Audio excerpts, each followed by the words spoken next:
Le Bitcoin n'est pas la monnaie du futur.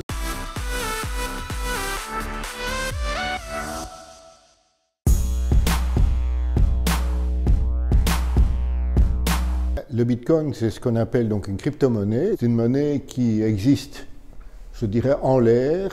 Chaque Bitcoin, effectivement, a un numéro différent qui permet de l'identifier, mais par contre, pas de l'associer à une société ou une personne.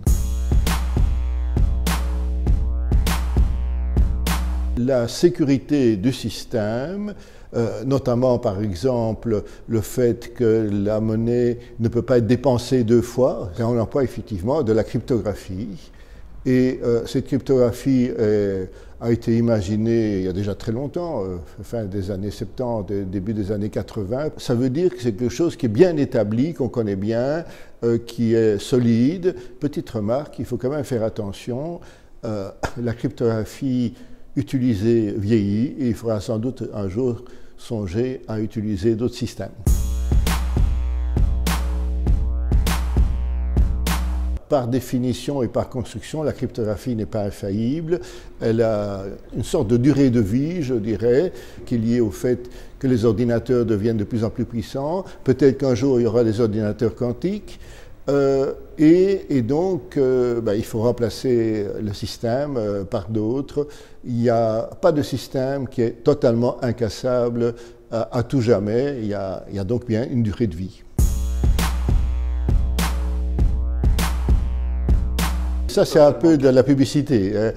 C'est pratiquement incassable, mais ça demande quand même de l'entretien. L'usage de la blockchain peut révolutionner les choses, mais l'idée elle-même, elle date du début des années 90. Donc, on devrait dire que la révolution à ce moment-là s'est passée il y a déjà bien longtemps. Donc non, c'est le fait qu'on a découvert les usages, mais l'objet lui-même est déjà fort ancien, ce qui est plutôt un gage, je dirais, de confiance et de sécurité, parce que ça veut dire qu'on a pu bien l'utiliser un petit peu dans des applications, le regarder et voir ses défauts. Maintenant, les applications qu'on fait aujourd'hui ne sont pas nécessairement celles qui avaient été prévues avant, donc il faudra faire attention.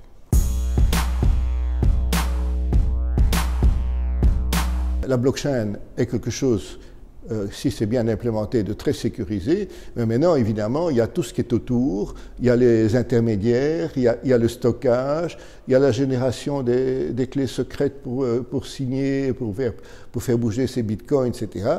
Et là, ça demande pas mal de qualité, de soins pour être bien implémenté. Et en plus de ça, vu que le bitcoin a grimpé en valeur, ça a attiré pas mal de pirates et qui sont peut-être meilleurs pour pirater que ceux qui implémentent les plateformes.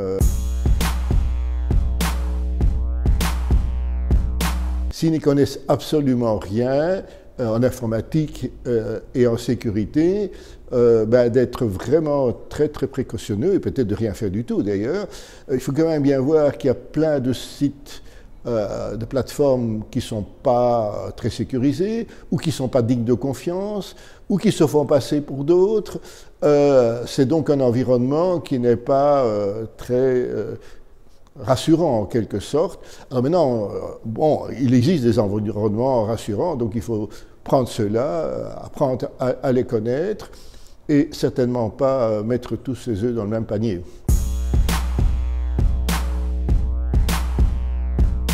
Le Bitcoin n'est pas la monnaie du futur, c'est un modèle éventuel pour une monnaie du futur. Le problème du Bitcoin, c'est son instabilité, je dirais, quasiment câblée dans le système. Il y a le minage aussi qui a été détourné, ce n'était pas l'idée initiale. Les futures monnaies virtuelles plus ou moins officielles, et ils commencent à s'en construire, seront différentes du Bitcoin par plusieurs aspects, dont le minage.